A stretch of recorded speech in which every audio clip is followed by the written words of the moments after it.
Everyone, so I'm going to do a quick tutorial on how to modify your stepper motor to fit a Lego gear or adapter. What you need is you're going to need a Dremel. If you're under like 15, just make sure you have parent supervision before doing this, and make sure that your Dremel head is on there tight.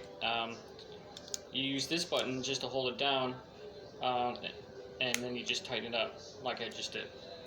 Alright, so before I get started, just let me go over that I'm going to make that drill pattern, that like cross or plus symbol, whichever you want to call it, and make that shape here. And if you like this video, please hit my subscribe button on my YouTube page so I can make more projects like these. So here, let's get started. Alrighty.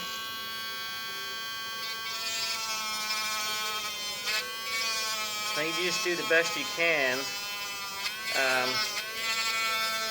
to make that perfect cross symbol. What I use the edge. It's easier to cut and get a perfect 90-degree angle. Now I'm no expert on this, but this is what gets me by on some of my projects. Alright, so I got a good, nice cut right there, so I'm going to do the same.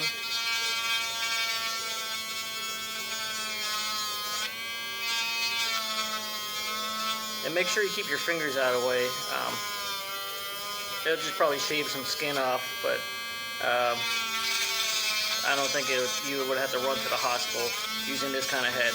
If you use a sharper kind of head, like a circular one, yeah, that might do some damage. But this is just a hobby Dremel that I got from like Michael's, so it's not as strong as the ones I've used at previous employment places where they have the industrial type Dremel. This is just for like little projects like these.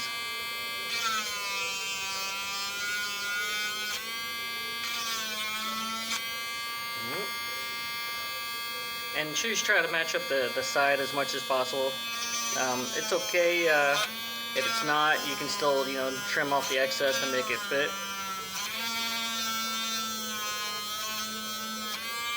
Sometimes it's just best just to go in. I don't know, my camera's losing focus there.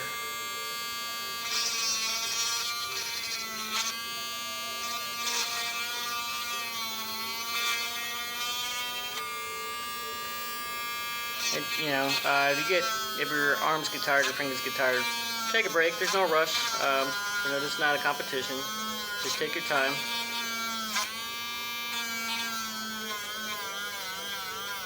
Like I said, I'm no Dremel expert, but it gets me by. And then just kind of eyeball it from time to time to see if it fit.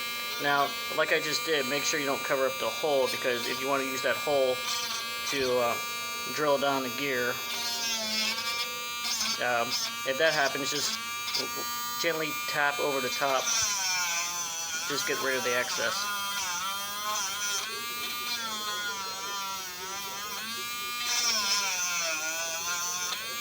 Now it's looking pretty good, huh? It's getting pretty close to the shape of the gear.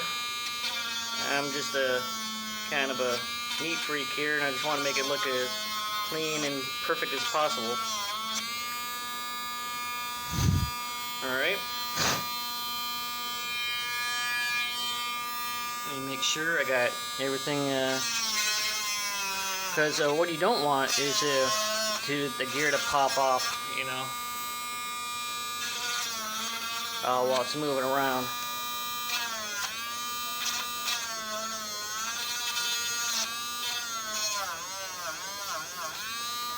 And I'm sure you guys can do this a lot better than I can. You just get better at practice. I only do this a few times, so no expert, like I said.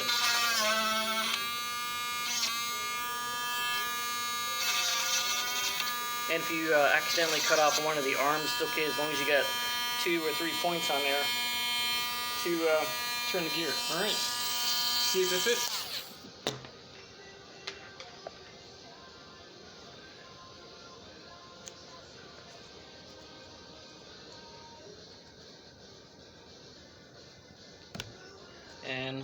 voila.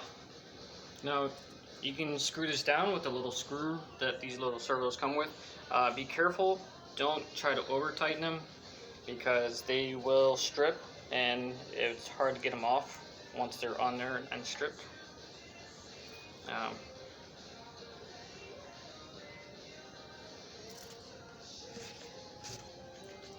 And sometimes that little screw just won't do you justice. So you can also fill it with glue, like super glue, and just kind of fill the gear with glue and just kind of stick it on there. And apply pressure for like a minute and then it should be good. Also, let me try the adapter. Let's see if that fits. Voila! That works perfectly. So I can put a little glue in there and it'll turn just right. So that's it, guys. Also, if you have these motors, this is the way I've done in the past.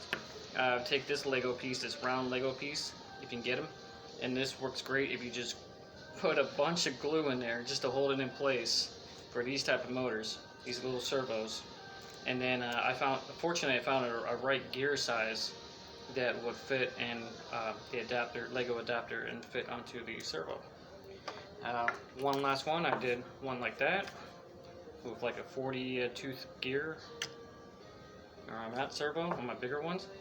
And if you go on Amazon, these guys, you can get like 8 or 10 of them for like 15 bucks. So, and when you're powering them up, make sure you're not running the power, the red and brown, off the Raspberry or Arduino. Well, Arduino is okay, but don't run it off your Raspberry because if you turn this, it would actually induce a voltage or induce a voltage that could do damage to the Raspberry. So what I recommend is use a power supply, external power supply, and this will get you by just fine. The two AA batteries, which is 1.5 volts each, which will tied together, they are 3 volts.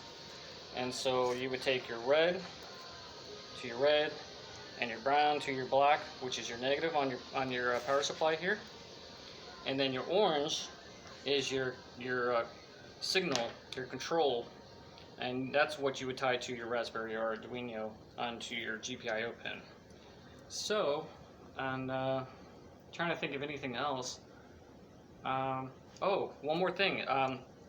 When you tie your brown to negative on your external power supply, you also have to have a ground wire, of negative wire, going back to the ground pin on your Raspberry Pi or Arduino, just so the grounds are tied together, and it just works that way.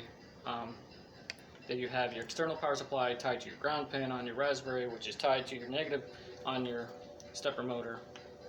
Alright guys, that's it for now, and wish you best of luck on your projects.